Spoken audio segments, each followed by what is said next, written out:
Hi CFAS and welcome to your AFN Sasebo Weekly Report. I'm Petty Officer Michael Sanchez. We'll bring you the top stories of the week from around base and keep you up to date with the latest events and command information. Masters-at-Arms of the United States Navy are first responders to emergency situations on bases at home and abroad. Petty Officer Jeremy Graham tells us how Masters-at-Arms at Fleet Activities Sasebo respond to a deadly threat. There's a bomb set to go off at building PW63. Thankfully, this is not a real bomb threat. It's a training scenario set up by the Fleet Activities Sasebo Security Department as part of Exercise Guard and Protect. Our younger sailors, they need practice on these drills so they're prepared for the real-time events. So this is a great way of doing it with the Guard and Protect. We're able to test our new sailors and our old sailors and see how well they do with each other. During Guard and Protect, American and Japanese forces train their personnel for heightened threats to installations throughout the country. I wish we could do this more often. Like I said, it's great for our sailors to learn to do more base-wide events, or base-wide drills, so it's great. Petty Officer Jeremy Graham, Fleet Activities, Sasebo, Japan. CFAS Security Department has participated in Exercise Guard and Protect for the past 10 years. 'Tis the season for holiday mail. If you're planning to send care packages overseas, you need to pay attention to this year's holiday mailing deadlines in order to ensure delivery by December 25th. This year's deadline is December 10th for priority and first class parcels and December 17th for express mail. If you have any questions, visit your local post office. If you plan on riding a bicycle on base, you need to start by getting it registered with security. You'll also need to have a helmet, working handbrakes, head and tail lights, as well as reflectors, a horn or bell, and of course, reflective clothing for riding at night. For more information, contact the security office at 252-3442. Hey Sasebo, the holiday is just around the corner. Send warm holiday greetings to your loved ones back home. Drop by AFN Monday through Friday from 9 to 4. Message us on Facebook or give us a call at 252-2291. The U.S. 7th Fleet often works in cooperation with the Japanese Maritime Self-Defense Force. We'll show you how the U.S. Navy is working to improve the capability of our Japanese counterparts in order to strengthen the rebalance in the Pacific.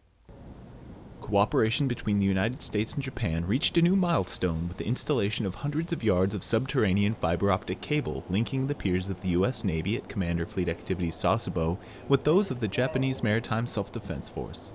So the U.S. Navy has a system called the Navy Continuous Training Environment.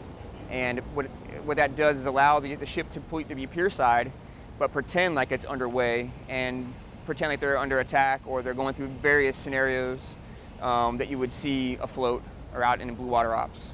As you can see, we were able to extend the network out here to the JMSDF partners, and they'll be able to train directly from their piers by pulling into India Basin and using the U.S. infrastructure there. Realizing this goal of integrated bilateral training was no easy feat and required the approval of the highest levels of both U.S. and Japanese naval forces, as well as hard work by Naval Facilities Engineering Command, or NAVFAC. It's been a long time going. We've been trying to get this done. I mean, we started the planning of it maybe last year. We went through a lot of different phases and a lot of talks back and forth between the Japanese. And NAVFAC's been a really big help working together with us because we had to extend some conduits because none of the U.S. manholes or the Japanese manholes touch each other. So we had to install new conduit in between U.S. manholes and Japanese manholes. And that was all NAVFAC work. This project highlights the fact that the U.S. Navy's rebalance in the Pacific is not just concerned with ships and manpower of the 7th Fleet, but also with joint capabilities and partnerships with our allies.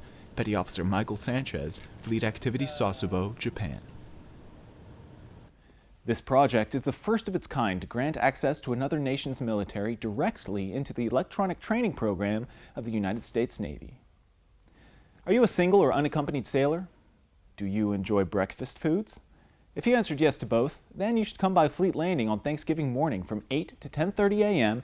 to enjoy a full breakfast spread provided by the USO and enter for a chance to win an airline ticket home. Free food, holiday cheer, and a chance to win some prizes. Sounds like good times. The country of Japan is a society which thrives in the respect and peacefulness of the people.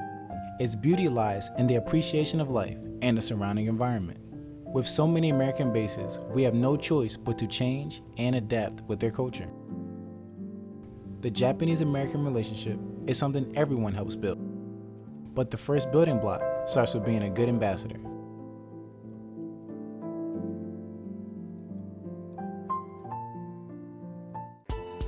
CFAS, if you've been looking for ways to give back to the nation and around the world, the combined federal campaign is going on. Support your favorite charities in 2 easy and convenient ways.